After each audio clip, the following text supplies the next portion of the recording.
राणो जी मुखे तो मारो काई करसी राणो जी मुखे तो मारो काई करसी। और चरणामृत को ने हमारो चरणामृत को ने हमारो। मैं तो लेकर भोजन पास यारी माई लेकर भोजन पास यारी माँ।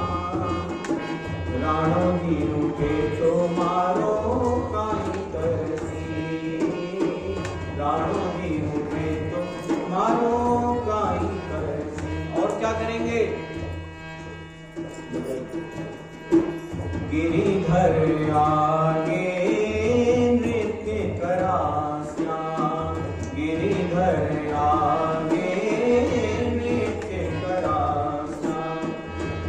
मैं तो घूंघरिया झमका सारी माई मैं तो घूंघरिया झमका सारी माँ। राणो जी रूठे तो मारो काई करसी राणो जी रूठे तो मारो काई करसी।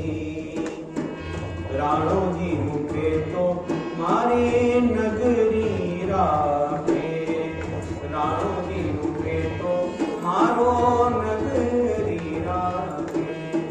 कह रही मीराबाई यदि राणा जी रूठ जाएंगे तो अपने नगर से निकाल देंगे। कोई बात नहीं, मैं छोड़ दूंगी नगर, लेकिन हरि रूठा कटे जा सारी माई मैं तो हरि रूठा कटे जा सारी माँ। राणो जी रूठे तो मारो काई करसी। मीरा के प्रभु गिरिधर नागर मीरा के प्रभु गिरिधर नागर। चरण कमल लपटा स्यारी माई मैं तो चरण कमल लपटा स्यारी माँ। राणो जी रूठे तो मारो काई करसी मैं तो राणो जी रूठे तो मारो काई करसी। मीराबाई ने कहा आपको मेरा उत्तर मिल गया। मैं तो भगवान का भजन अब नहीं छोड़ूंगी, चाहे कुछ हो जाए। राणा जी रूठे तो रूठते रहे, हमको कोई दिखापत्ति नहीं है। ये किसका बल है? परमात्मा की भक्ति का बल। भक्ति का बल सर्वोपरि होता है। संसार में किसी से प्रेम हो जाए किसी को तो लोग अपनी लोक लज्जा छोड़ देते हैं, डरना भूल जाते हैं। माता पिता जिन माता पिता के आगे बोलने में भी बचपन में बच्चे डरते हों, तो संसार में प्रेम हो जाता है तो विवाह करके ही सामने ले आते हैं कि अब तो शादी कर ली, अब जो करना है आप कर लो। ऐसा होता है कि नहीं? और मीराबाई ने तो भगवान से प्रेम किया है, अखिल कोटि ब्रह्मांड नायक भगवान से, तो मीराबाई को क्या डर किसी का। और ऐसे ही एक दिन की बात, मीरा जी की सेज के नीचे कांच जो कांच जिसको शीशे कांच शीशे कांटे आदि बिछवा दिए और ऊपर से फूल पता न चले।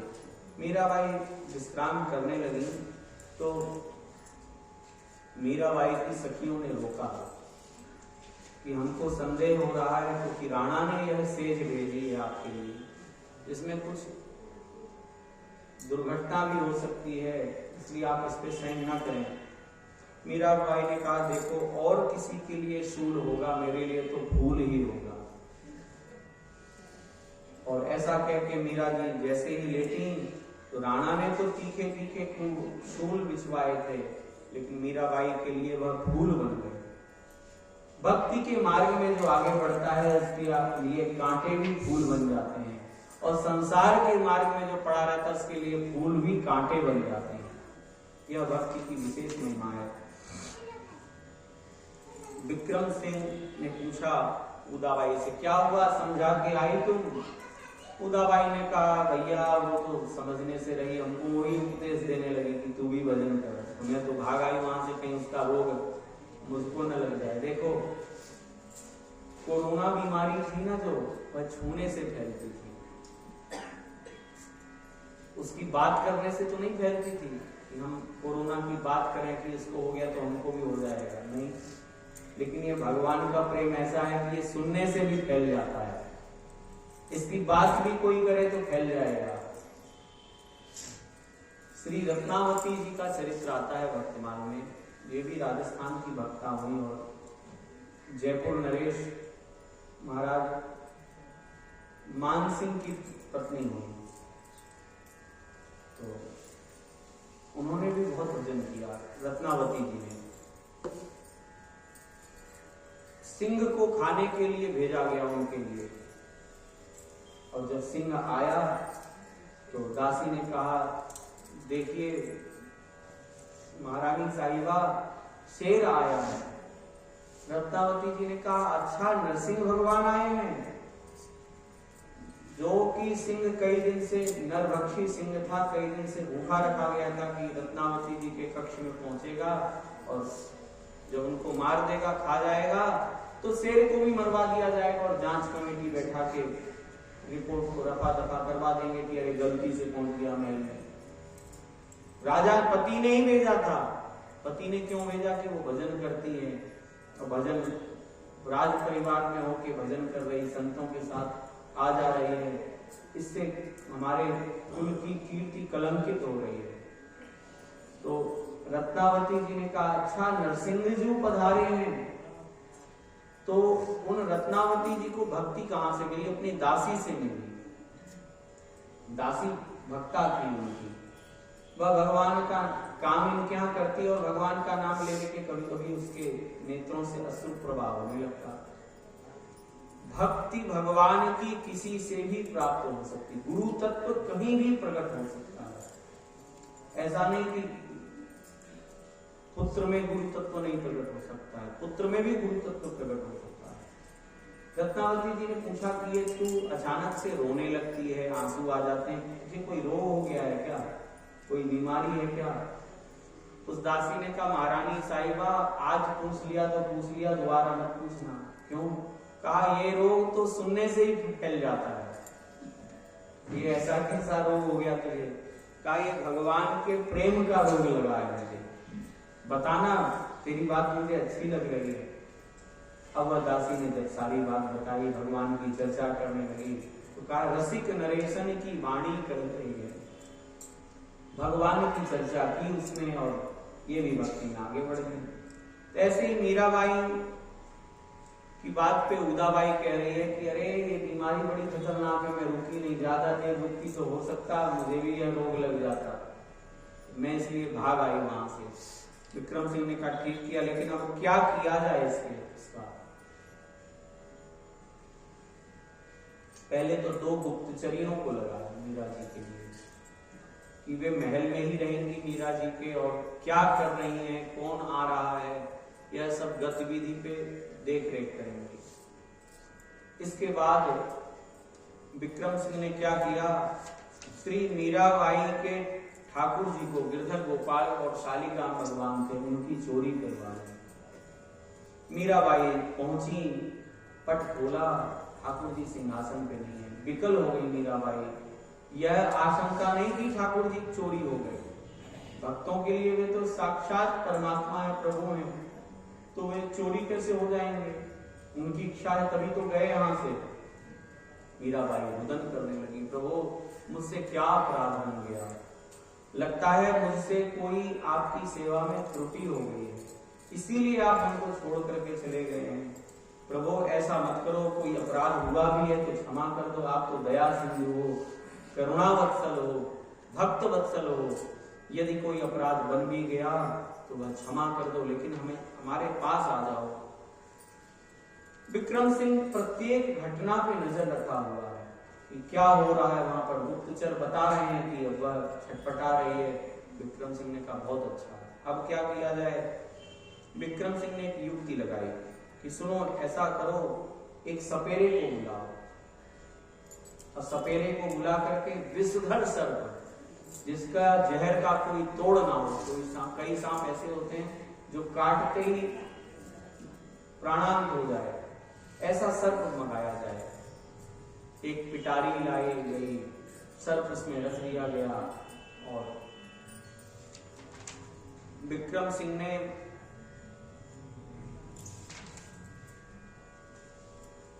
मीरा जी के लिए वह पिटारी भेजी और यह कह करके कि ये गिरधर गोपाल आए हैं आपके लिए। ये योजना थी कि वह पिटारी खोलेगी और सर्प तो स्वभाव से ही क्रोधी होते हैं, वह डस लेगा और उसकी मृत्यु हो जाएगी। और मीरा जी रुदन कर रही भगवान के लिए,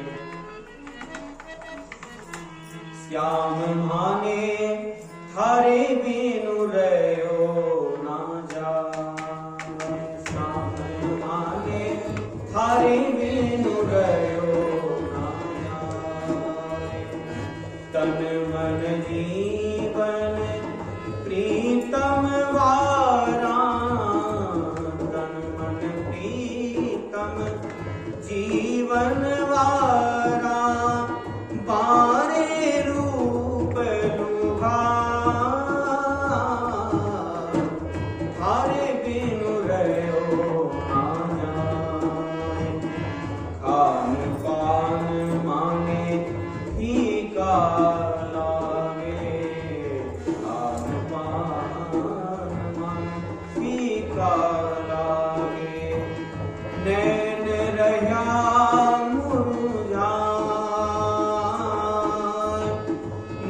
दिन जो बाट मुरारी, कबरे दर्शन पा, थारे बिनु रयो ना जाए। मीराबाई कह रही है ठाकुर जी से, बार बार थासु अर्जी करूं सू, रह गई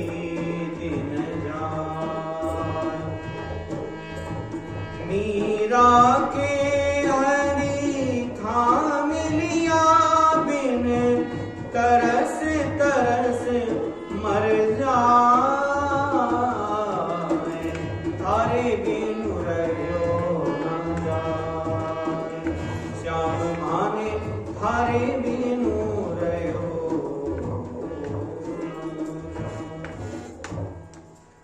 मीराबाई रुदन कर रही है, प्राण निकलने ही वाले थे। इतने में विक्रम सिंह ने एक सेवक को भेजा, उसको तो पता ही नहीं था कि गिरधर गोपाल के बिना इनके प्राण भी चले जाएंगे।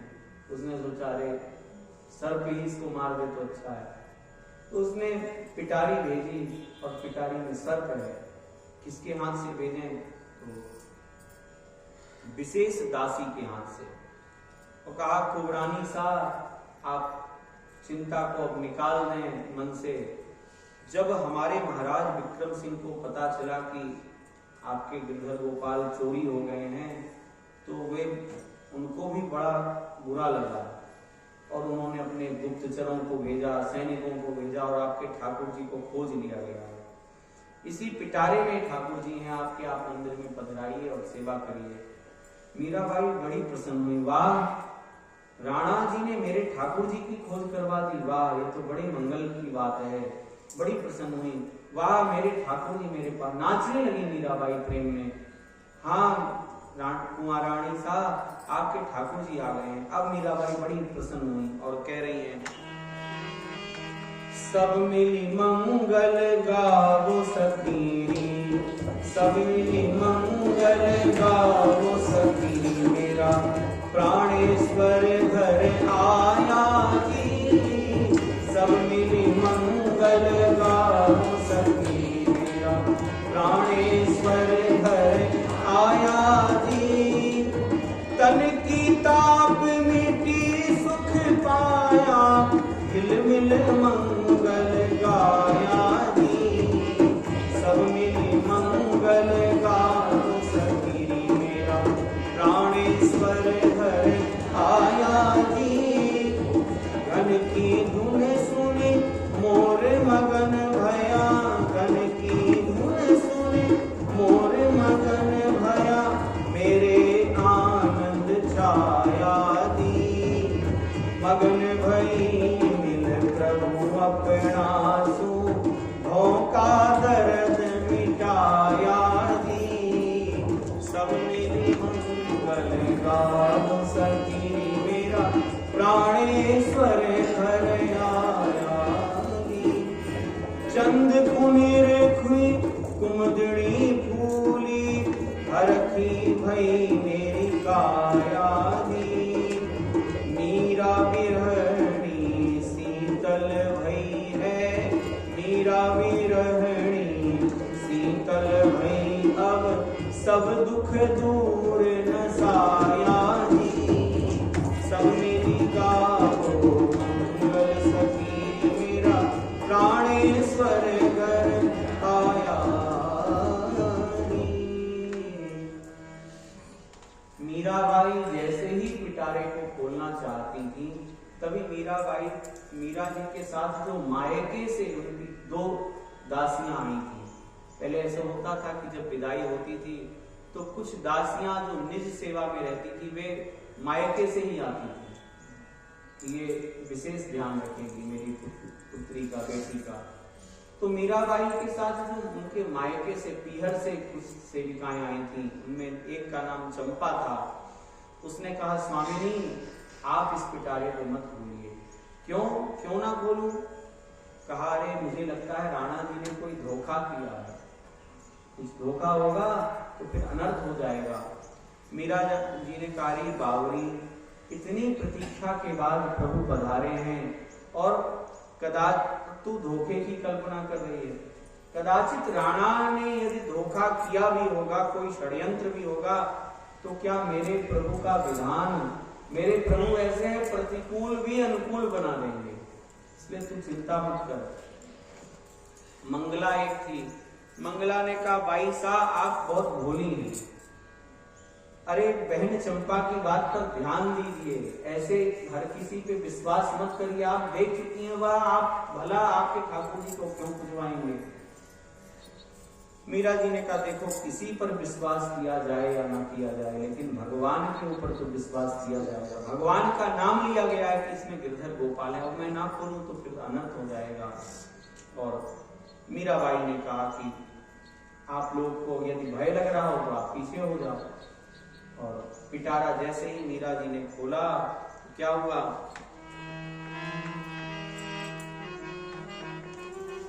बंद पिटारी सर्प पठायो, बंद पिटारी सर्प पठायो, बचनन ते ठाकुर बतलायो, खोली ढक्कन जब लखीनियार, अचानक नाग उठो ओंकार, करन लागी मीरा मनमार। जैसे ही मीरा जी ने उस पिटारी के ढक्कन को खोला तो नाग शांत ऊपर आ गया तो जोर जोर से फुंकारने लगा। एक घटना आपको बताते हैं गीता वाटिका की। श्री राधा बाबा एक संत हो गए गीता वाटिका में, बड़े विलक्षण संत, श्री हनुमान प्रसाद पोद्दार जी के परिकर, और ब्रज तो वे गए नहीं, कभी भी जीवन भर ब्रज नहीं गए राधा बाबा। क्यों ब्रज नहीं गए? वृंदावन, मतलब मथुरा की सीमा से, वृंदावन की सीमा से वृंदावन को प्रणाम करके आ जाते। क्यों? यदि एक बार हम वृंदावन गए तो फिर वृंदावन से यह शरीर अगर बाहर गया दोबारा तो प्राण बाहर जाएंगे, शरीर वहीं रह जाएगा। तो शरीर ही बाहर जाएगा, प्राण वृंदावन में ही रह जाएंगे। तो उन राधा बाबा ने गिरिराज जी गीता वाटिका में ही, जो भी गीता वाटिका कभी गोरखपुर गए हों उन्होंने दर्शन किया होगा, वहां राधा बाबा ने गिरिराज जी की कुछ शिलाएं बनाई और उन्हीं की नित्य परिक्रमा करते थे, इस भाव से कि हम वहां जा नहीं सकते तो नित्य गिरिराज जी की परिक्रमा हम करते हैं। तो एक दिन उन्हीं गिरिराज जी की परिक्रमा कर रहे थे तो एक खूब लंबा सर्प, काला एकदम नाग उस परिक्रमा में मिल गया और कोई रास्ता नहीं। तो राधा बाबा जैसे ही पहुंचे तो वो सर्प ने एकदम से फन उठाया तो राधा बाबा हंसने लगे। कहा वाह श्याम सुंदर, आज इस रूप में पधारे हो, अब तुम चाहे हों करो चाहे हों करो, मैं तो यहां से नहीं हटूंगा, मैं तो परिक्रमा करूंगा ही करूंगा। अब वो बार बार सर्प अपना पूरा जोर लगाए, काटे नहीं, और वे भी हंसे खड़े होके वहीं पे। दौड़े दौड़े लोग हनुमान प्रसाद पोद्दार जी के पास गए कि एक सर्प है और राधा बाबा उसके साथ क्रीड़ा कर रहे हैं, कहीं काट ना ले उनको। हनुमान प्रसाद पोद्दार जी ने कहा उनका कुछ नहीं बिगड़ेगा, जो सब में परमात्मा का दर्शन कर रहे हैं उनका सर्प क्या बिगाड़ देगा। और थोड़ी देर में वो सर्प पता नहीं कहां गया, लोगों को दिखा ही नहीं। तो ऐसे ही यह परीक्षा हमारी संकट के समय होती कि हम किस धरातल पे हैं। अभी हमने कहा था कि भगवान के दर्शन से भी श्रेष्ठ दर्शन है सब में भगवान का दर्शन होने लग जाए। मीराबाई ने जैसे ही दर्शन खोला, सर्प प्रकट हुआ। मीराबाई कहीं वाह प्रभु, आज ये नया श्लोक कब से धारण कर लिया आपने। और कहने लगी, धन्य धन्य प्यारे वंशीधर अद्भुत रूप बनाए, मैंने तो पद वंदन कीने आप फुंकार चलाए। मैंने तो आपको प्रणाम किया और आप फुंकार कर रहे हो, ये कैसी कृपा आप कर रहे हो। और जो मुरली में फूंक मार के स्वर संगीत सुनाए, जाको सुन सुर नर मुनि मोहे गोपी गोपल भाए। हो समर्थ हे नटवर नागर, मैं तो दासी तेरी।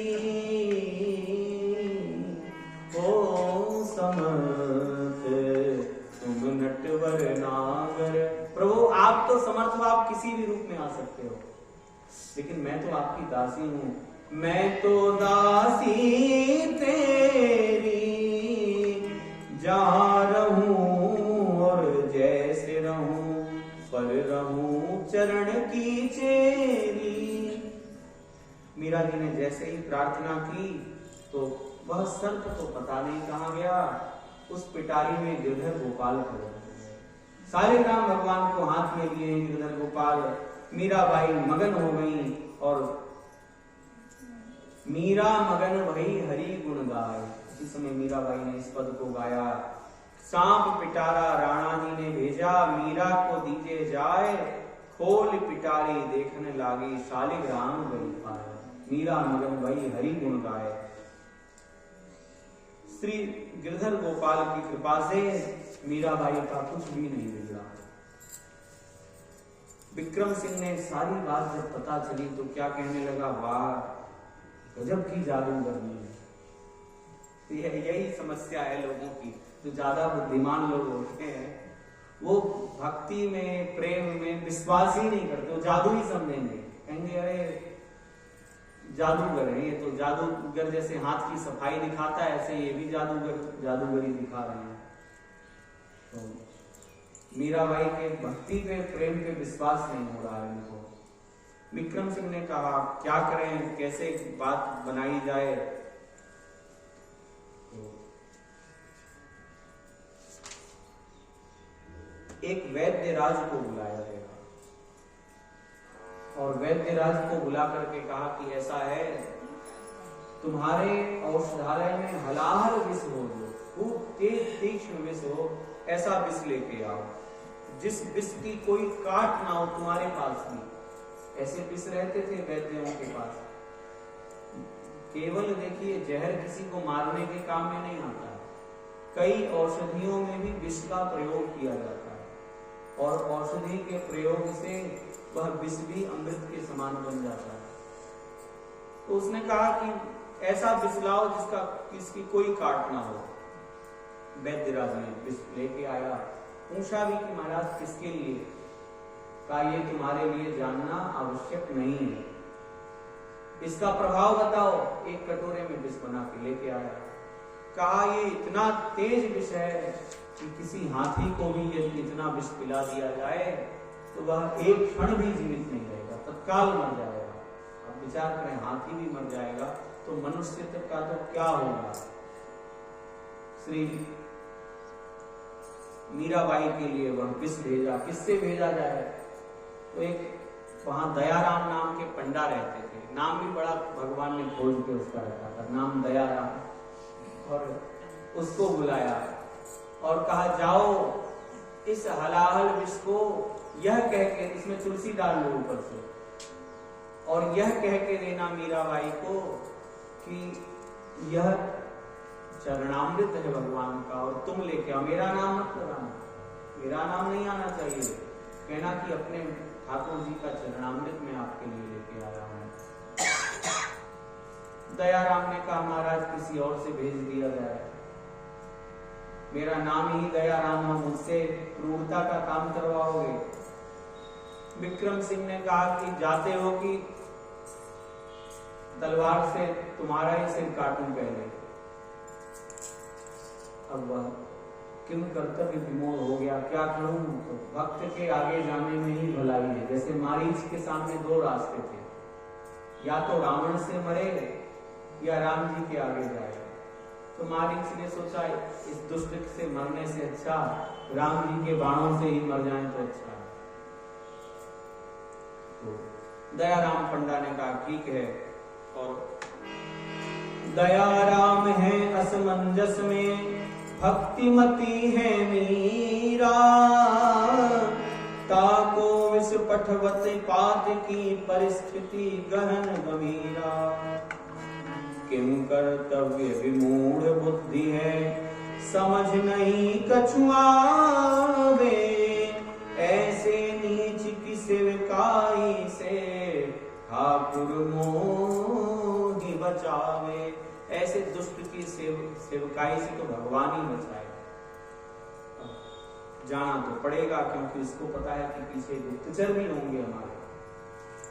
देखिए इतना क्या हुआ, इतना होते ही ऊड़ाबाई की बुद्धि शुद्ध हो गई। उसके मन में आया कि बताओ तो, प्रत्यक्ष मैंने देखा कि मैं भी गुप्तचरियों के साथ छिपके देख रही थी कि सांप अंतर्धान हो गया और प्रत्यक्ष गिरधर गोपाल प्रकट हो गए। तो ये कोई जादूगर तो नहीं कर सकता ऐसा चमत्कार, जरूर इनकी भक्ति का ही प्रताप है, लेकिन ये कौन मानेगा। तब मीराबाई के सामने दयाराम नाम के पंडा पहुंचे और उन्होंने कहा बाई साहब प्रणाम, ये चरणामृत आपके लिए है। मीराबाई ने कहा कि ये चरणामृत किसने भेजा है? दयाराम ने कहा कि ये महाराणा विक्रम सिंह ने भेजा है, उससे झूठ नहीं बोला गया। मीराबाई ने पूछा अच्छा विक्रम सिंह ने भेजा है, विक्रम सिंह के पास कहां से भगवान का चरणामृत आ गया? जिसको भगवान की चर्चा सुन के ही जिसके सिर में दर्द हो, वो उसको भगवान के उसके पास कैसे चरणामृत आ जाएगा?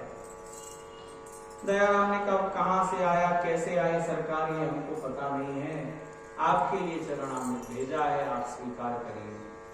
मीराबाई ने बड़े निर्भीक भाव से उस कटोरे को लिया। उसी समय हमने कहा था कि कुछ दासियां जो मायके से ही आई थी, उन दासियों ने रोका, भाई साहब आप बहुत भोली हैं, आपको पहले भी हम समझा चुके हैं कि इस बार धोखे में ना पड़े, ये पक्का यह विष ही है, ये चरणामृत नहीं है। मीराबाई ने कहा तू पागल है, बात बात में शंका करती है। अरे भगवान का चरणामृत भला विष कैसे हो सकता? वो तो चरणामृत, उसके नाम में ही अमृत है, अमृत भला विष कैसे हो सकता है? सुन करके चंपा ने कहा देखो भाई साहब मेरी शंका निर्मूल नहीं है, उस विक्रम सिंह जैसे नशेबाज के पास भगवान का चरणामृत भला कैसे आ जाएगा? मीराबाई ने कहा देखो आया है भगवान के चरणामृत के नाम पर, भले ही यह कुछ भी हो,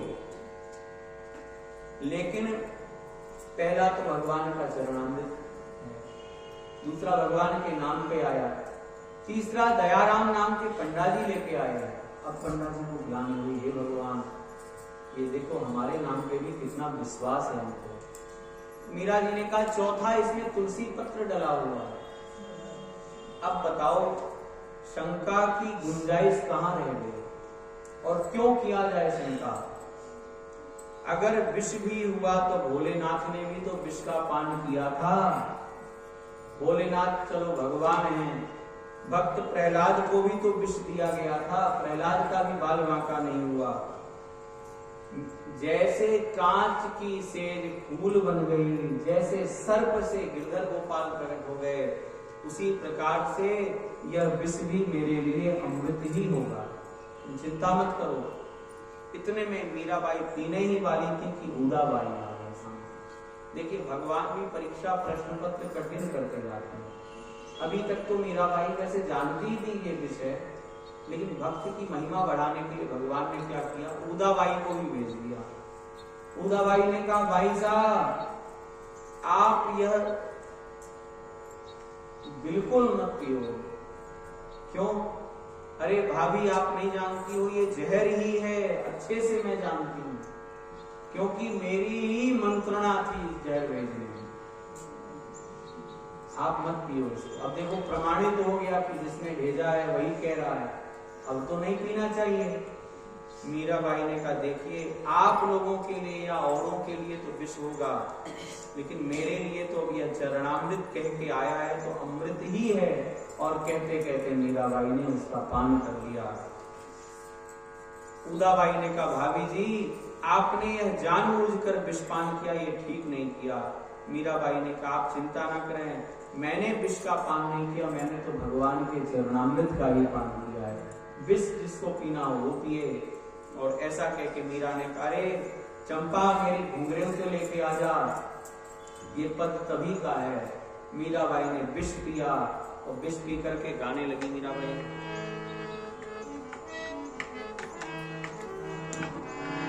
पग घुंघरू बांध मीरा नाची रे, पग घुंघरू बांध मीरा नाची रे। मैं तो अपने सावलिया की, मैं तो अपने सावलिया की, आप ही हो गई दासी रे। पग घुंघरू बांध मीरा नाची रे। जहर का प्याला राणा ने भेजा, पीवत मीरा हासी रे। मीरा के प्रभु गिरिधर नागर, सहज मिले अविनाशी रे। पग घुंघरू बांध मीरा नाची रे, पग घुंघरू बांध, पग घुंघरू बांध, पग घुंघरू बांध मीरा नाची रे। राणा को अजरज भयो विष भी अमृत जान, तौ न महिमा लखि परिछाय रहो अज्ञान। मूरख हृदय चेत जो गुरु मिलहि विरंचितम। ब्रह्मा जी भी किसी को समझाने आ जाए, लेकिन किसी ने मन में पक्का कर लिया है कि मुझे नहीं समझना है, तो उसको कोई नहीं समझा सकता। जैसे आपको उदाहरण दें, कोई नींद में सो रहा हो, उसको यदि जगाया जाएगा तो वह जाग जाएगा। और कोई सोने का नाटक करे, उसको जगाया जा सकता है क्या? फिर तो उस पर पानी डाल दो, चाहे कुछ भी कर दो, वह तो उठेगा ही नहीं, क्योंकि वो तो नाटक कर रहा है। तो इसी प्रकार से यहाँ विक्रम सिंह समझना ही नहीं चाहता है। और मीरा प्रेम मगन सुधि कर शिव के विष पान की। मीरा प्रेम मगन सुधि कर शिव के विष पान की। हरि की प्यारी मीरा बाई, गौरव राजस्थान की। हरि की प्यारी मीरा बाई, गौरव राजस्थान की। विक्रम सिंह ने पता लगवाया क्या हुआ। दयाराम ने कहा महाराज उसने पिया। कहा महाराज क्रम से बता रहा हूं, बता जल्दी बता। कहा उनकी दासियों ने पीने से रोका। फिर तो नहीं पिया होगा। नहीं महाराज, उन्होंने चरणामृत पीने ही वाली थी, इतने में आपकी बहन उदाबाई पहुंच गई। क्यों? कहा उन्होंने भी कहा कि इसमें विष है, आप मत पीजिए। अच्छा, उस जादूगरनी का जादू मेरी बहन पे भी चल गया। वो तो जादूगर नहीं समझ रहा है। और दयाराम जी ने कहा फिर क्या हुआ हुजूर? फिर भी उन्होंने कहा कि भगवान के ऊपर हमको विश्वास है, किसी पे विश्वास नहीं। भगवान के नाम पे यह चरणामृत आया है, मैं तो पीऊंगी। और उन्होंने बस पी लिया। पी लिया तब तो काम बन गया। इतने में उदाबाई आई। उसने कहा क्यों दीदी तुम भी बदल गई? जादूगरनी का जादू तुम्हारे ऊपर भी चल गया? उदाबाई ने कहा जादूगरनी नहीं, कुलक्षणी नहीं, कुल कलंकिनी नहीं, वे तो हमारे कुल को उजागर करने वाली हैं। तू नहीं समझ सका, लेकिन मैं उनको समझ चुकी हूँ और मीरा भाभी को मैं पहचान गई हूँ। तुम्हें लगता है कि वे विष पी करके मर गई होंगी? नहीं, अभी भी वे गिरधर गोपाल के सामने नाच रही हैं, जिसके लिए कहा गया था कि हाथी भी जिस विष को पी ले तो वह एक क्षण जीवित नहीं रह सकता। उनको बड़ी देर हो गई नाचते हुए। अब विक्रम सिंह ने को लगा कि लगता है विष है ही नहीं। अब वैद्यराज को बुलाया गया फिर से। क्यों रे नमक हराम, तुमसे कहा था। मैं नहीं कह रहा हूं, ये विक्रम सिंह ने कहा। दुष्टों की भाषा ही ऐसी होती है। विक्रम सिंह ने कहा मैंने तुझसे कहा था हलाल विष बना, तूने विष नहीं बनाया लगता है। वैद्य ने कहा हुजूर आप कैसी बात कह रहे हैं? मैंने आपको धोखा नहीं दिया, मैंने विष ही भेजा था। कहा नहीं, ये तो मुझको विश्वास नहीं होता। समाचार लई के विक्रम, संदेह वैद्य पर कीन हो। क्यों रे नमक हराम वैद्य तू, धोखो मोखो दीनो। तुमने मुझे धोखा दिया है। वैद्य ने कहा महाराज एक बात कहते हैं आपसे, अभी भी कटोरे में 2-4 बूंद हैं। इन 2-4 बूंदों को यदि किसी मनुष्य को पिला दिया जाए तो वह इतना तेज जहर है कि वह मर जाएगा। तो उसने कहा कि ठीक है, तो फिर तू चाट इस कटोरे को। वैद्य ने कहा मैंने इसलिए थोड़ी बोला था कि 2-4 बूंद किसी मनुष्य को पिला दी जाए। देखिए भक्त के साथ जो जैसा करता है उसको वही भोगना पड़ता है। वैद्य को पता चल गया कि मीरा जी तो ये बनना नहीं बनाता, लेकिन वैद्य तो मजबूर था आखिर। तो वैद्य ने कहा कि महाराज मुझे मत पिलाओ, किसी कुत्ते बिल्ली को चटवा दो, वे चाटेंगे मर जाएंगे तो परीक्षा भी हो जाएगी आपकी। दुष्टों के मन में देखिए कुछ लोग ऐसे होते हैं जिनके लिए दूसरे के जीवन का कोई महत्व नहीं होता है, और जिसकी दृष्टि में दूसरे के जीवन का कोई महत्व ना हो उसका भी जीवन कभी ना कभी ऐसे ही सहज एकदम आसानी से चला जाता है। आगरा के पास इटावा एक जगह है, कानपुर और आगरा के बीच में इटावा पड़ता है। इटावा के पास एक नामी बदमाश रहता था, जिसपे उस समय काफी समय पूर्व की घटना है, अखबार में भी ये घटना छपी थी। उस बदमाश पे काफी रुपए इनाम की राशि थी, और बहुत बड़ा बदमाश था, जिसके जो मांग ले देना पड़ता था सामने वाले को।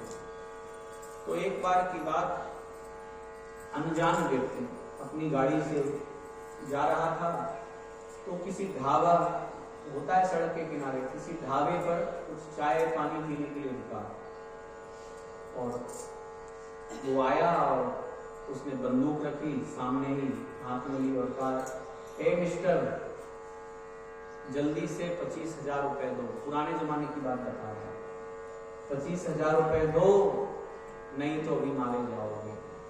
उसने कहा किस बात के? तो ढाबे के लोगों ने इशारा किया कि दे दो साहब, जान बच गई तो फिर पैसे भी जीवन भर कमाते रहोगे, ये बड़ा खतरनाक है यहाँ का। उस चतुर था उसने कहा अभी देते हैं, गाड़ी में रखें, जेब में थोड़ी पैसे रखेंगे। गया, गाड़ी में बैठा, और कहा आपको 25,000 चाहिए ना, अभी देते हैं। जो गाड़ी में ऊपर का वो होता है, तो आगे की सीट में जब रहता है, जो ड्राइवर की एक सीट होती है उसके बगल वाली सीट, उधर लोग गाड़ी के कागज भी रख लेते हैं, तो उधर उसकी भी बंदूक रखी हुई थी। उसने बंदूक निकाली और 4 गोली सीने पे कान मारी और निकल गया। किसी ने शिकायत भी नहीं की पुलिस में, कोई पहचान भी नहीं बताया, पुलिस ने भी केस रफा दफा कर अच्छा हुआ, बदमाश था, मारा गया। तो जो दूसरे के जीवन के महत्व को नहीं समझता है, उसका भी जीवन उतना ही सस्ता हो जाता है। अब बताओ, मारा गया, लोगों ने कहा अच्छा हुआ, बहुत अच्छा हुआ, तो दुष्ट था, इसी लायक था। तो यहाँ पर विक्रम सिंह ने उस राजवैद्य से कहा कि तुमको ही चाटना पड़ेगा। जबरदस्ती उसके मुंह में जो 2-4 बूंद जहर की बची थी वह डाली गई, और जैसे ही जहर गया शरीर में, तत्काल वह मर गया। लेकिन विक्रम सिंह के चेहरे पर थोड़ी सी भी शिकन नहीं आई। विक्रम सिंह ने कहा ले जाओ, इसके परिवार के हवाले कर दो इसकी लाश। और उदाबाई वहीं खड़ी थी। उदाबाई ने कहा कर्मचारियों से, कहाँ लेके जा रहे हो? इसके घर नहीं, चलो मीरा जी के यहाँ लेकर के चलो इसको। मीराबाई के यहाँ लेकर के आए इसको, और ठाकुर जी के सामने रोते हुए उदाबाई ने कहा कि मुझे कलंक लग गया है, मेरे कारण यह निर्दोष मारा गया है, और भगवान के कोप से आज मुझे बचा लो, क्योंकि जहर देने की बात सबसे पहले मैंने ही की थी, तो यह दोष मेरे ही मत्थे आएगा। जैसे देखा जाता है ना, किसी पाप में कोई दोष कुछ हो जाए, कोई अपराध, तो उस अपराध में किसकी गलती मुख्यतः है, पहले उसको पकड़ा जाता है। फिर कहा जाता है अरे तुमसे किसी ने करवाया तो नहीं है पैसा दे करके। तो यदि पैसा दे करके या किसी ने कह के करवाया है, तो यदि पैसा दिया है, किसी ने कहा है, तो उसको भी पकड़ा जाता है कि तुम भी उस घटना में, तुम्हारा भी हाथ है, तुम्हारा भी योगदान है। तो उदाबाई ने कहा कि हमारा भी इसमें योगदान है और हमें भी इसका पाप लगेगा, इसलिए क्या किया जाए। मीराबाई से प्रार्थना की, आप ही कुछ करो, मैं तो नहीं जानती। मीराबाई ने कहा हे भगवान, अगर प्राण ही लेने थे तो मेरे ले लेते, इस निर्दोष वैद्यराज को क्यों मारा प्रभु आपने। और मीराबाई ने भगवान के सामने बड़ा सुंदर पद गाया है।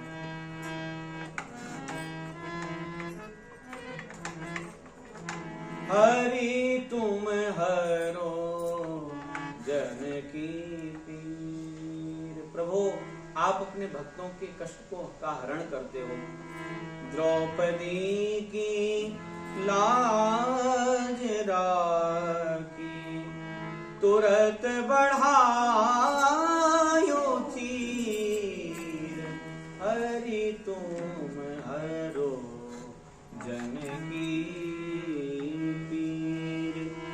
भक्त कारण रूप नर हरि। आप भक्त के लिए ही तो नरसिंह बन के आए थे। इसी को खोल दीजिए।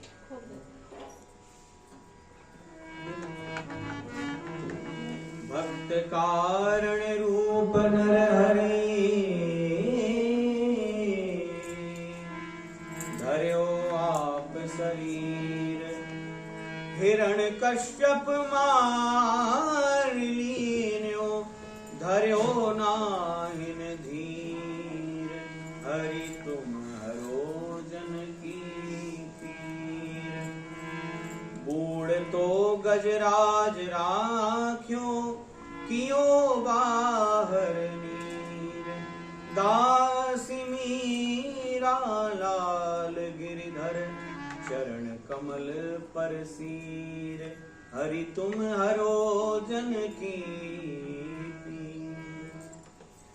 मीराबाई ने जैसे ही भगवान के सामने प्रेम से भाव से कीर्तन गाया, पद गाया, और देखते ही देखते पुनः दयाराम के वो राज्य वैद्य था जो, उसमें पुनः प्राण का संचार हो गया, वह पुनर्जीवित होकर उठ गया। जय जयकार होने लगी। बोलिए भगवती मीराबाई की जय। बहुत प्रभाव है, भक्ति की बहुत महिमा है। प्राण दान देने वाले कुछ ही कलिकाल में भक्त होंगे, जिन्होंने मरे हुए को जीवित कर दिया। तुलसीदास जी ने भी एक मृतक को जीवित किया था, लेकिन भक्तों ने कभी भी अपना नाम नहीं लिया आगे कि हमने जीवित किया। नहीं, प्रभु किया तो आपने ही, आपके नाम के प्रभाव से ही हुआ, हम क्या करेंगे। तो इस प्रकार से अब यह सब जो बात, इतनी घटना घटी, अब पूरे नगर में आग की तरह फैल गई। ज्यादातर लोग मीराबाई के पक्ष में खड़े हो गए। कुछ राज्य के सभासद भी, जो राजा के मुख्य सभासद थे, वे भी मीरा जी के पक्ष में खड़े हुए, जो राज्य का वास्तव में हित चाहते थे तैसे। और कुछ ऐसे भी होते हैं जो कहें कि चापलूसी करने वाले, वे तो चापलूसी करते, लेकिन कुछ हितैषी थे तो वे समझाते भी। तो विक्रम सिंह को एक बार मंत्रणा के लिए सबने बुलाया और सारी बात कही कि आपने यह ठीक नहीं किया, आपने जहर का प्याला भेजा है, हमने सुना है। विक्रम सिंह ने सारी बातों से इनकार कर दिया। दुष्ट होते ही हैं जो आरोप को स्वीकार, गलती को स्वीकार न करें। दुष्ट का स्वभाव ही ऐसा होता है, लाख गलती करेगा लेकिन अपनी गलती कभी नहीं मानेगा, दूसरे की गलती कहेगा। विक्रम सिंह ने और कठोर कर दिया मीरा जी के नाम। कोई मीरा के महल में नहीं जा सकता, केवल कुछ दासियां ही जा सकती हैं। अब मैं देखता हूं ये कैसे भजन करती है। एक दिन की बात, मीराबाई के साथ ठाकुर जी वार्ता कर रहे थे। ठाकुर जी की वार्ता के शब्द को कुछ गुप्तचरों ने सुना। उनको तो लगा कोई परपुरुष आया है लगता है, और यह बात विक्रम सिंह तक पहुंच गई। विक्रम सिंह नंगी तलवार लेके दौड़ा दौड़ा आया और ठाकुर जी से प्रेम से चर्चा हो रही थी। ठाकुर जी श्री मीराबाई के गोद में सर रख के लेटे हुए थे और बात कर रहे थे। और ऐसी अवस्था में विक्रम सिंह एकदम से दरवाजे पर आया, तो खोलो दरवाजा, खोलो, खटखटाया। ठाकुर जी तो अंतर्धान हो गया। मीराबाई का मन बहुत दुखी हो गया कि मुझे कष्ट होता था, कोई बात नहीं, आज ठाकुर जी को इसके कारण अंतर्धान होना पड़ा। भक्त के लिए यह बहुत कष्टदायी बात होती है। एक भक्त हो गए श्री कुमन दास जी महाराज, कल जिनकी हमने चर्चा की थी। बहुत गरीब भक्त थे, इतने गरीब थे कुमन दास जी महाराज कि जिनके यहाँ दर्पण भी नहीं था। तो दर्पण, एक बार कहा दर्पण ले आओ, तो घर में गाय बछड़े भी थे। तो बेटे ने कहा कि पिताजी गाय, दर्पण तो गाय पी गई। एक राजा आया हुआ था उसी समय, जयपुर नरेश मान सिंह ही आए थे दर्शन में। तो उनको समझ में नहीं आया कि दर्पण को भला गाय कैसे पी सकती है। बाद में समझ में आया कि कठौता में जल भर के उसमें देख करके तिलक लगा दिया, दर्पण भी घर में। तो ठाकुर जी एक बार राजा मान सिंह ही दर्शन करने आ रहा था और ठाकुर जी आए और कुमन दास जी की गोद में बैठे हैं। कुमन दास जी आपसे कुछ कहें, लाड़ में, एकदम प्यार में। कुमन दास जी ने कहा, कहो प्रभु, आप मेरी बात मानोगे ना। जैसे बच्चे कोई बात मनवाना चाहते हैं तो बहुत विशेष प्रेम दिखाते हैं। कभी कपोल को चूम लिया ठाकुर जी ने कुमन दास जी के बाल। कुमन दास जी का जो भाव है वह बाल स्वरूप का भाव है, वात्सल्य भाव है। तो कुमन दास जी ने कहा, प्रभु आप बोलो तो मैं आपकी कौन सी बात टालता हूं। इतने में आवाज आई कि सावधान, महाराज मान सिंह पधार रहे हैं। ठाकुर जी भाग गए, वहां से अंतर्धान हो गए। कुमन दास बहुत दुखी हुए कि ये कहां से आ गया। जैसे कहें रस में पूरा भंग पड़ गया। मान सिंह ने प्रणाम किया, प्रार्थना की, महाराज कुछ आपको आवश्यकता हो तो बताओ, आपकी घर की स्थिति बहुत कमजोर है। कुमनदास जी को तो लगे ये कब यहाँ से जाए, ठाकुर जी से पूछें कि क्या कहना चाहते थे। मान सिंह जी ने जब बार बार कहा कि आप कुछ मांग लो, कुछ कह दो, तो कुमनदास जी ने कहा एक चीज मांगो, तुम दोगे? आप मांग लो, बोलो आप। कुमनदास जी ने कहा देखो हम तुमसे यही मांगते हैं, आज के बाद तुम मेरा दर्शन करने मत आना। मान सिंह ने कहा प्रभु ये क्या आप मांग रहे हो, ये आप क्या कह रहे हो? कुमनदास जी ने कहा देखो कारण ये है कि तुम हो राजा, तो तुम्हारा रंग मुझ में नहीं, मेरे ऊपर नहीं चढ़ना चाहिए। अगर मेरे ऊपर चढ़ गया तो मेरी साधुता धूल में मिट जाएगी। और मैं हूं संत, भले गृहस्थ है लेकिन ये संत ही है, मैं हूं संत साधु हूं, तो मेरा रंग यदि तेरे ऊपर चढ़ गया तो तेरी जो बादशाहियत है, तू राजा है, वह राजशाही सब धूल में मिल जाएगी। इसलिए मुझे और तुम्हें एक दूसरे से बहुत खतरा है। एक ऐसे इतनी घटनाएं याद आ रही हैं कि हम क्या बताएं। एक संत थे और एक राजा था, वो संत जंगल में भजन करते थे। तो राजा गया जंगल में और प्यास लगी, उसको पानी ना मिले, साथ वाले सब छूट गए। एक संत की कुटिया दिखी, तो राजा ने संत को देखा, समाधि में है संत, तो संत की सुराही से जल पी लिया। प्यास इतनी लगी थी कि लगभग पूरी सुराही उसने खाली कर दी। और तब तक उसके लाव लश्कर सब आ गए, तो उसने सोचा कि ये संत पता नहीं कहां से जल भर के लाएंगे, तो अपना जल संत की सुराही में डाल दिया। राजा घर पे गया और संत भजन से जब उठे, उनको कुछ पता नहीं चला कि हुआ क्या इस बीच में। संत ने भी उस जल को पिया। अब थोड़े समय बाद जल ने अपना प्रभाव दिखाया दोनों को। राजा के मन में आया हाय हाय, मैं कहाँ दुनियादारी में फंसा हुआ हूँ, थोड़ा भजन करता तो हमारा कल्याण होता। और ये तो मानव शरीर इसलिए थोड़े ही मिला है अरे आज राजा हैं, कल मर जाएंगे तो फिर पता नहीं किस कहाँ जन्म मिलेगा, कल्याण हो जाएगा तो भगवान की भी गोद मिल सकती है। ऐसे ऐसे एक संकल्प हुआ।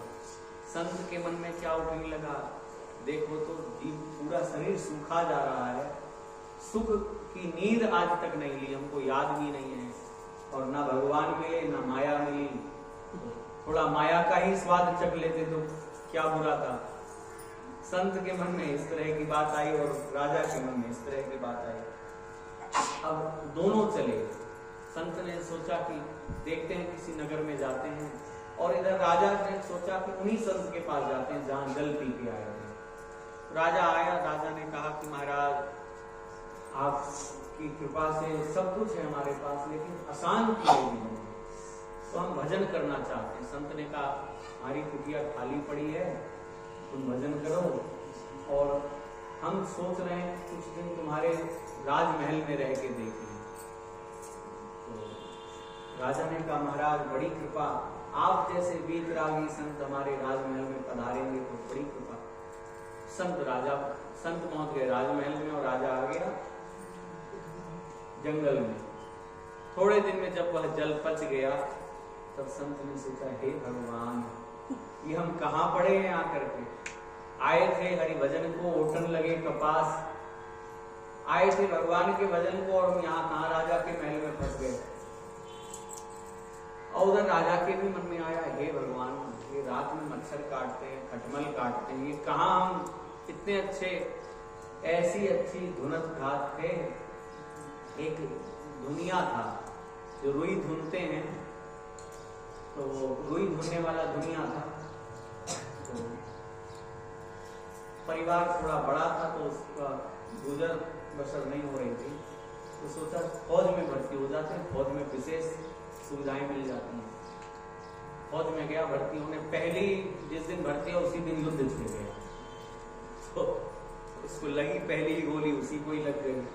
तो गोली जब लगी तो बोला, कुछ उर्दू शब्द भी है, ऐसी अच्छी धुनत खाते, बुंदेली शब्द है बुंदेलखंड का, ऐसा अच्छा धुनते थे भी, और जो मिल जाता था रुका सुखा खा लेते थे। ऐसी अच्छी धुनत खाते, दंड से गोली खाई, अल्लाह आए मत बोराई कि हे भगवान ऐसी अच्छी धुन खा रहे थे हम घर में, पता नहीं मेरी बुद्धि क्या खराब हुई, आज पहली बार लड़ने आए और एक बार पहली बार में हम ही कोई सबसे पहले गोली लगी।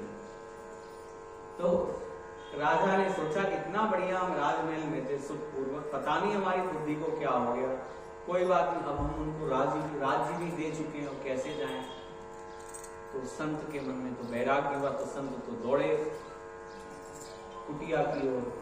राजा से कहा राजन अब बहुत दिन हम तुम्हारे यहाँ रह लिए, अब तुम जाओ। राजा ने कहा महाराज ऊपर मन से कहा ऐसे तो मन नहीं था जाने का, लेकिन अब आप आज्ञा दे रहे हैं तो हम चले जाते हैं। तो संत ने कहा कि बड़ी कृपा। कुम्भनदास जी ने ये घटना सुनाई कि तुम्हारा रंग यदि मुझे चढ़ गया तो मेरा जो भजन है सब मिट जाएगा, और कहीं मेरा रंग तुम्हारे ऊपर चढ़ गया तो तुम्हारा जो रंग है वह भी समाप्त हो जाएगा। इसलिए हमें और तुम्हें एक दूसरे से बहुत खतरा है, मुझसे दूर ही रहो तो अच्छा है। मीराबाई के मन में भी यही कष्ट हुआ कि ये पता नहीं कहां से आ गया, आज हमको कष्ट देता था ठीक था, लेकिन आज ठाकुर जी को कष्ट हुआ। हाँ, तो कुम्भनदास जी जब राजा चला गया तो ठाकुर जी आया। कुम्भनदास जी ने कहा प्रभु बताओ आप क्या बोलना चाह रहे थे। ठाकुर जी थोड़ा नाराज हो गए। ठाकुर जी ने कहा मैं यही कहने आया था कि यदि मान सिंह कुछ दे तो उसको मना मत करना, आप स्वीकार कर लेना। और आपने तो एक बार में फांस काट दिया, कुछ वो आएगा ही नहीं कभी, आपने आने को ही मना कर दिया। कुम्भनदास जी ने कहा प्रभु मेरे धन सर्वस्व तो आप हो, आपको छोड़ करके हमको क्या चाहिए। भगवान ने कहा वो सब ठीक है हम हैं, लेकिन व्यवहार में भी तो कुछ चाहिए होता है। कुम्भनदास जी ने कहा प्रभु एक बात बस, एक प्रश्न आपसे करते हैं, जिस प्रकार से आज आप हमसे इतना प्रेम कर रहे हैं, यदि हम उससे धन ले लेते, कुछ ले लेते, तो क्या आप उतना प्रेम हमसे करते। भगवान ने कहा अब तुम कुछ उनसे ले लेते तो फिर वैसा प्रेम तो हम तुमसे नहीं करते। कुम्भनदास जी ने कहा बस इसी बात में सारी बात का उत्तर है कि हमें आपका प्रेम चाहिए, संसार का प्रेम, संसार की दया हमको नहीं चाहिए। मीराबाई को बहुत कष्ट हुआ और विक्रम सिंह से नोक झोंक भी हुई। पूछा कि बता वह कहाँ है पर पुरुष। मीराबाई ने कहा यहाँ पर पुरुष कोई नहीं है, परात्पर पुरुष है। कहाँ है वह परात्पर पुरुष। मीराबाई ने कहा गिरधर गोपाल बैठे, मैं इन्हीं से बात कर रही थी।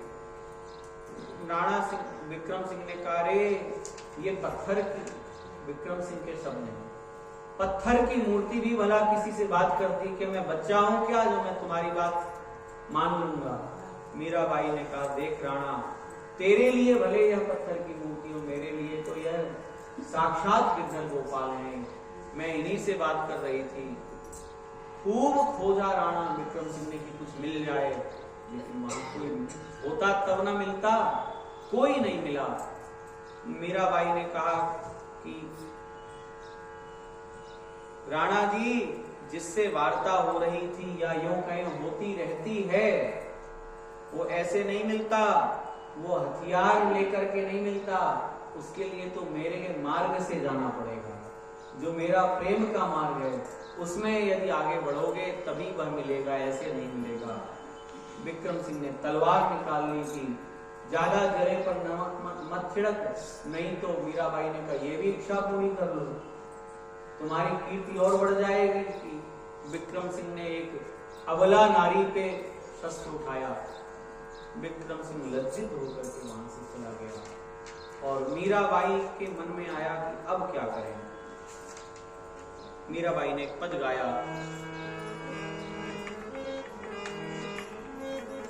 राणा जी थे तो थारी फिकर करो, राणा जी थे तो थारी फिकर करो, मैं तो गिरधर पर बलिहार, राणा जी थे तो थारी फिकर करो।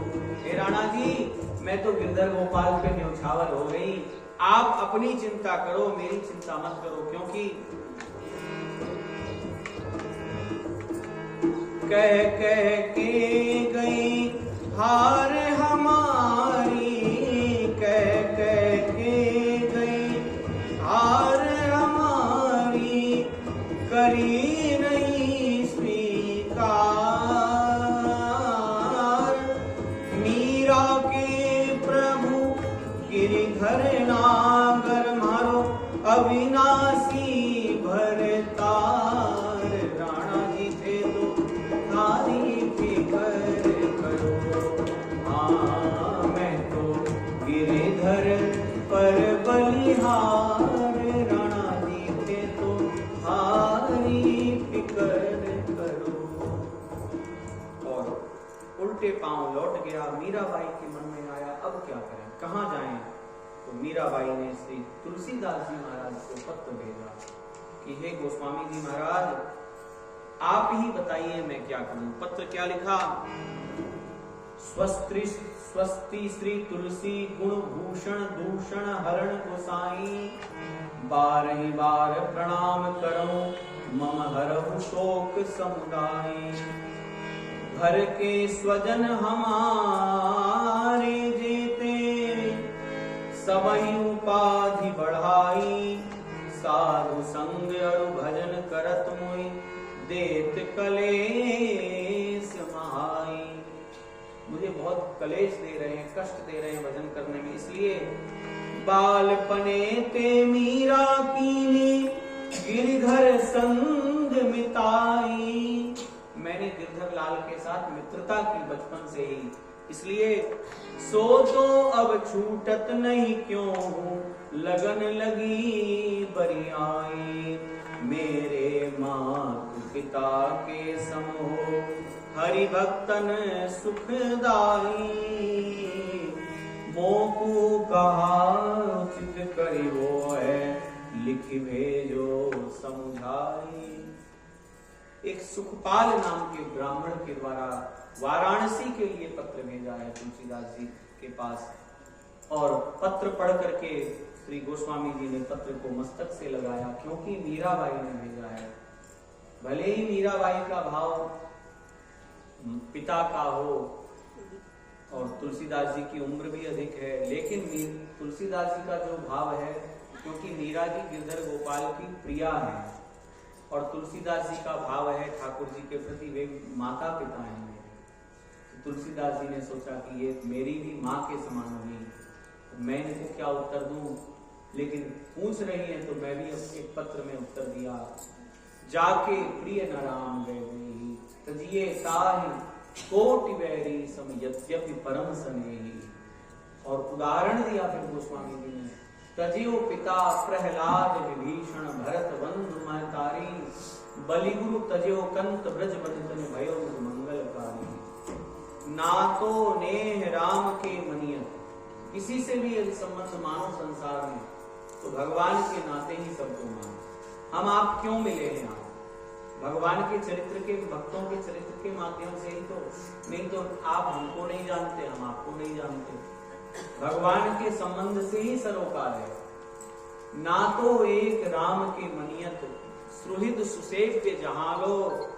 अंजन कहा आंख जही फूटे, बहुतक कहो कहा।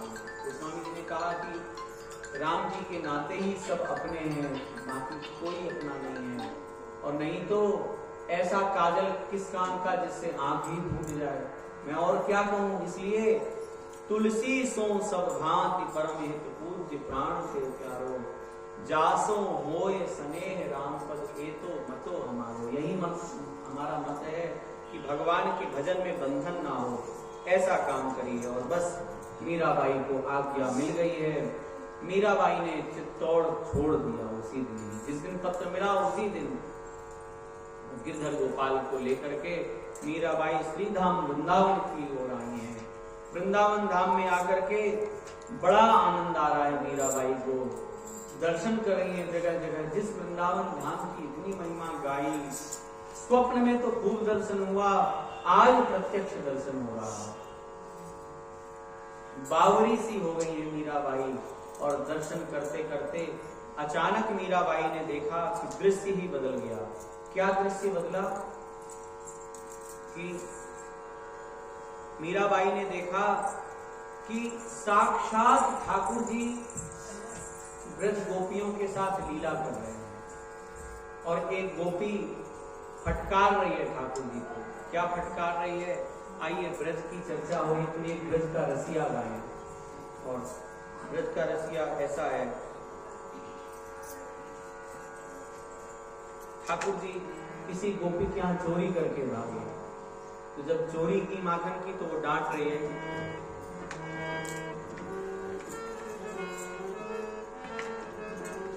तो एक दिन हाथ लगाए दूंगी मट फोड़े दही की मटकी।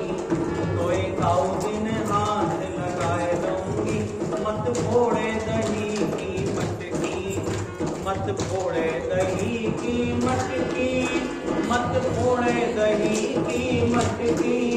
मत फोड़े दही की मटकी, मत फोड़े दही की मटकी। लाला तो एक दिन हाथ लगाए दूंगी मत फोड़े दही की मटकी। तो एक दिन हाथ लगाए दूंगी मत फोड़े दही की मटकी। मैं हूँ बालिन बरसाने की, मैं हूँ बालिन बरसाने। अरे तेरी धौंस में नहीं आने की, तेरी धौंस में नहीं आने की। तेरो रास्ता बंद कराए दूंगी मत फोड़े दही की मटकी।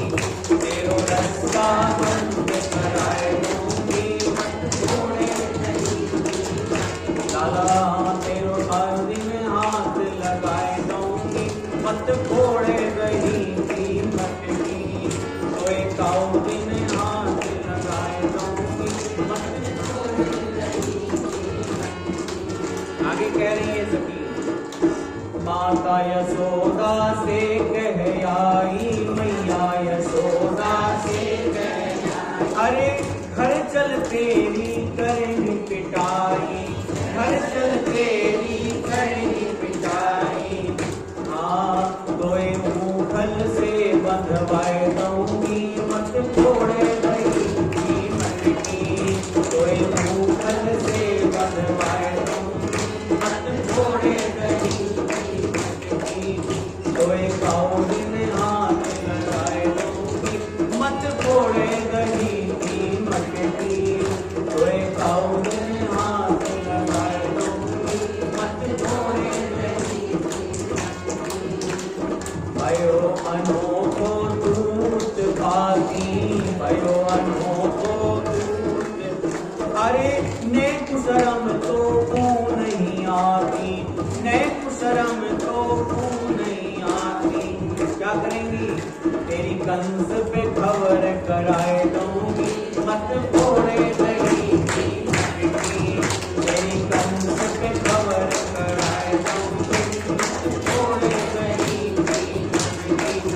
तो एक दिन हाथ लगाए दूंगी मत फोड़े दही की मटकी। भाई दिन हाथ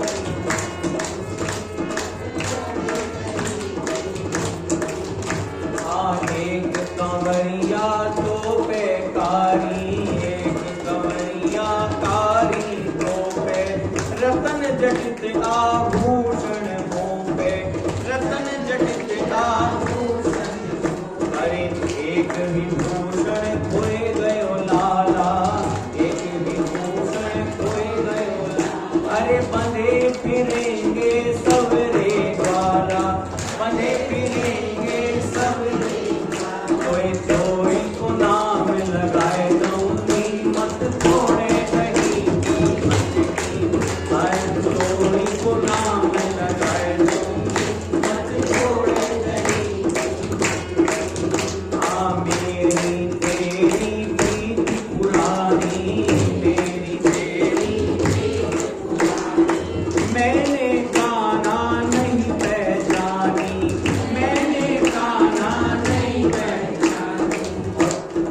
श्री मीराबाई ने यह सब दृश्य देखा। क्या दृश्य देख रही हैं? मीराबाई ने पद में भी गाया है।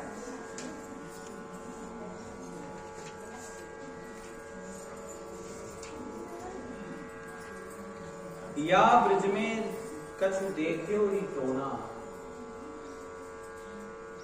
ले मटुकी स्थिर चली गुजरिया, बीच मिले बाबा नंद जो के सोना।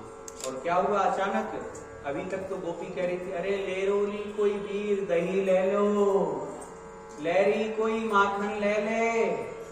लेकिन जब ठाकुर जी को उसने देखा तो भूल गई। फिर क्या कह रही? भाई कह रही है, वृंदावन की कुंज गलिन में झलक दिखाए गए मनमोहना, दही को नाम बिसर गई ग्वालिन, ले ले रही कोई श्याम सलोना। भगवान को ही बेचने लगी। मीराबाई ने पूछा एक गोपी से कि बहन तू क्या बेच रही है? अरे मैं गोविंद बेच रही हूँ, दिखाऊं? ताजा ताजा गोविंद है।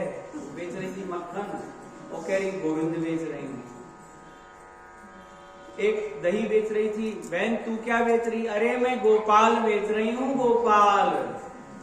तो मीराबाई बड़ी प्रसन्न हुई कि वाह, आज लग रहा है कि मैं अपने घर में आई हूँ। अभी तक तो लग रहा था पता नहीं कहां दुनिया में भटकते रहे। बड़ी प्रसन्न है। ठाकुर जी का नाम जब तक सुनाई दे रहा है मीराबाई को। और कुछ समय मीराबाई वृंदावन में भी रही।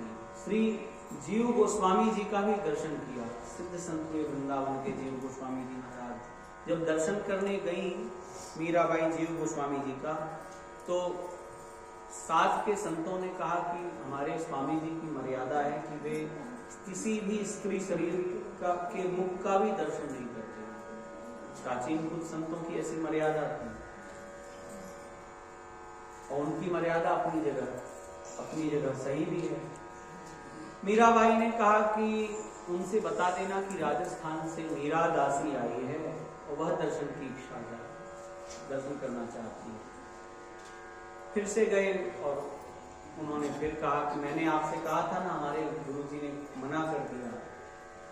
आपस में मीराबाई कहने लगी, अच्छा ऐसी बात है, हमें तो लगता था इस वृंदावन में एकमात्र श्याम सुंदर को छोड़कर के कोई और पुरुष है ही नहीं। मीराबाई दूसरे धरातल से बोल रही है, श्याम सुंदर को छोड़कर के यदि भगवान भोलेनाथ भी आए तो उनको गोपीश्वर महादेव, गोपीश्वर के रूप में सखी बन के आना पड़ा। ऐसे उनका वृंदावन में प्रवेश नहीं हुआ। तो आज कौन श्री कृष्ण का कोई पट्टीदार आ गया है, कोई जोड़ीदार आ गया है लगता है, तभी वह ऐसी बात कह रहा है। शिष्य ने जाकर के गुरुदेव से सारी बात कही। उन्होंने कहा, अरे वे तो कोई लगता है कोई विशेष भक्ता है, कोई ऐसे भक्तों के लिए तो कोई नियम नहीं है। आए हैं श्री जीव गोस्वामी जी महाराज। मीराबाई ने प्रणाम किया है। जीव गोस्वामी जी समझ गए कि ये कोई सामान्य नहीं है मीराबाई। श्री जीव गोस्वामी जी ने कहा, देवी मेरी भी कुछ भजन की बाध्यता है, इसलिए मैंने ऐसा कहा, लेकिन आपने जो उपालंब दिया वो ठीक दिया। इस प्रकार से मीराबाई ने वहां महाप्रभु चैतन्य के लिए एक पद भी गाया, अब तो हरि नाम लव लागी, सब जग को यह माखन चोरा, रूप धर्यो वैरागी। इस प्रकार से अब मीराबाई, मैंने आपसे कल बताया था कि श्री मीराबाई का दर्शन करने मिलने के लिए चित्तौड़ से लोग आने लगे आए दिन। मीराबाई सोचने लगी कि ये बार बार आ रहे हैं, ये ठीक बात नहीं है। भजन में भी बाधा होती है, संतों को भी यहाँ वृंदावन में कष्ट होता है। तो संतों के सुख का विचार करके मीराबाई ने वृंदावन से द्वारिकापुरी के लिए प्रस्थान किया।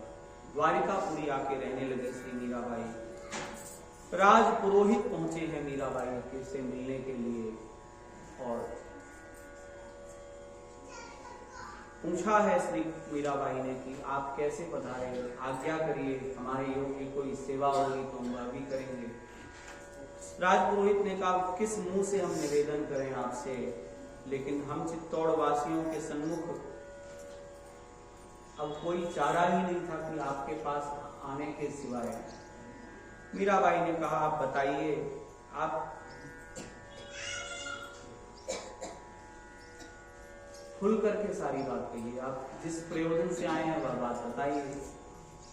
राजपुरोहित ने कहा कि बात ऐसी है कि आपके आ जाने के बाद से विक्रम सिंह के द्वारा और उसके कुकर्मों का परिणाम यह हुआ कि चित्तौड़ विधर्मियों के चंगुल में आ गया। विक्रम सिंह का निधन हो गया और छोटे युवराज उदय सिंह उदयपुर में गुजारा कर रहे हैं। राजस्थान और खासकर चित्तौड़ और उदयपुर की जनता के हृदय में यह भाव है कि मीरा जैसी भक्तिमती देवी के साथ जो अन्याय हुआ है, उस कारण से यह सब घटना घटी है। उस कारण से यह चित्तौड़ में मुगलों का साम्राज्य फैल गया है। और राणा उदय सिंह ने विनती की है कि पिछले अपराधों को क्षमा करते हुए बाई साहब पुनः महल में पधारें।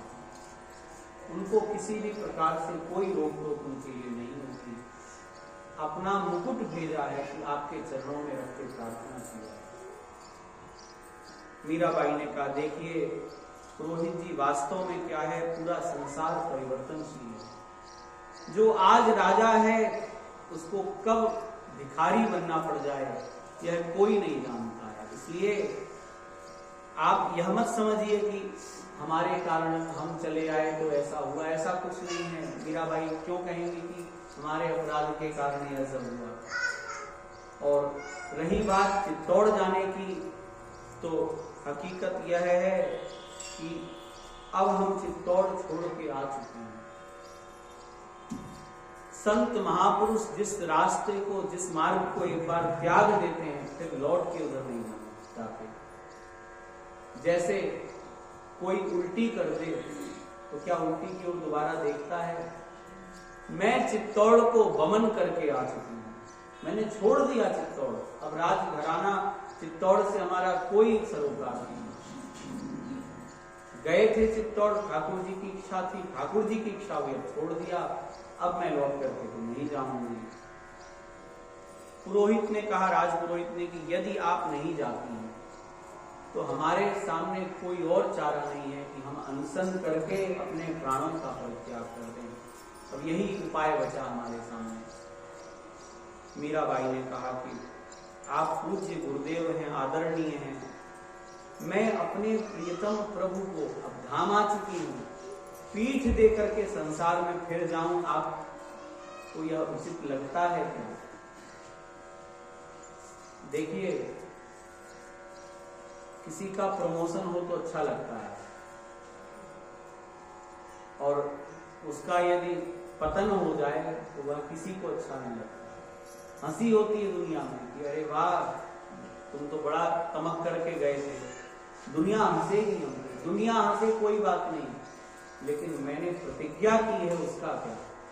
मैं छत्राणी हूं, छत्री के लिए उसकी प्रतिज्ञा ही सर्वोपरि होती है। प्राण जाए पर वचन न जाए। मीराबाई ने कहा मैं कैसे जाऊं? पुरोहित जी ने कहा अगर आप नहीं जाएंगी तो हमारे लिए भी कोई और विकल्प नहीं है, प्राण ही देना पड़ेगा हमको। मीराबाई ने कहा आज रात्रि में विश्राम करिए, प्रातः काल देखा जाएगा। प्रातः काल पुनः सभा हुई। मीराबाई ने ठाकुर जी से पूछा, ठाकुर जी ने संकेत कर दिया।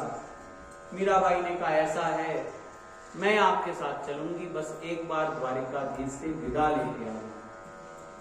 पुरोहितों को, पंडा पुजारियों को क्या पता कि मीराबाई किस प्रकार की विदा लेने जा रही हैं। और गई हैं मीराबाई। यहाँ प्रियादास जी महाराज वर्णन करते हैं,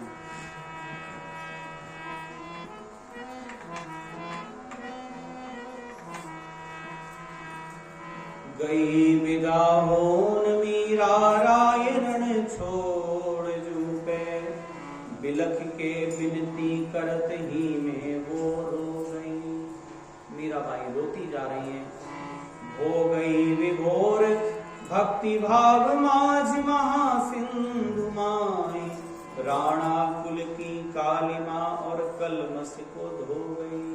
मीराबाई ने प्रार्थना की ठाकुर जी से, प्रभु यदि मेरे अपराध के कारण चित्तौड़ में ऐसा संकट आया हुआ है तो चित्तौड़ को आप एक ऐसा साम्राज्य, एक राजा दीजिए कि जिससे पुनः राजस्थान की प्रतिष्ठा अपनी जगह पे आ जाए। हमें यह लगता है, हो सकता है मीराबाई के संकल्प से ही महाराणा प्रताप का जन्म हुआ। उदय सिंह के ही तो पुत्र हैं महाराणा प्रताप, और महाराणा प्रताप जैसा योद्धा उनके समय में उनके जैसा कोई नहीं हुआ। एक बात और हम अब याद आ गई तो हम कह देते हैं। कई लोग कहते हैं कि प्रसंग से हालांकि हटके है फिर भी कह देते हैं, कई लोग कहते हैं कि क्षत्रियों का तो धर्म ही होता है मांसाहार करना, उनके यहाँ मांसाहार की मनाही नहीं है। तो देखिए, ऐसे तो मांसाहार करना से बड़ा कोई पाप नहीं है, और किसी जीव को कष्ट दिया जाए अपने जीव के स्वाद के लिए, ये कितना बड़ा पाप है। और फिर हम बात करें कि दया और धर्म की बात करें, ये तो धोखा है अपने साथ और भगवान के साथ। हम सत्संग में भी आए और फिर कुछ मुरारी बाबू एक बार कथा में कह रहे थे कि मुझे कभी कभी दया आती है कि जो लोग सत्संग में आते हैं और उनके घर की फ्रिज में अंडा रखा हो। बोले धिक्कार है ऐसे लोगों को, सत्संग में ही नहीं जाना चाहिए। क्या सत्संग किया तुमने? यदि क्षत्रियों का आहार मांसाहार होता तो महाराणा प्रताप जंगल में घास की रोटी खाई कि नहीं? वे खा सकते थे। पशुओं का तो अभाव अब भले हो गया, पहले तो बिल्कुल नहीं था, किसी को भी मार के खा लेते। घास की रोटी खाई महाराणा प्रताप ने, लेकिन अपने धर्म का त्याग नहीं किया महाराणा प्रताप ने। महाराजा छत्रसाल की एक घटना आती है, छतरपुर के महाराज में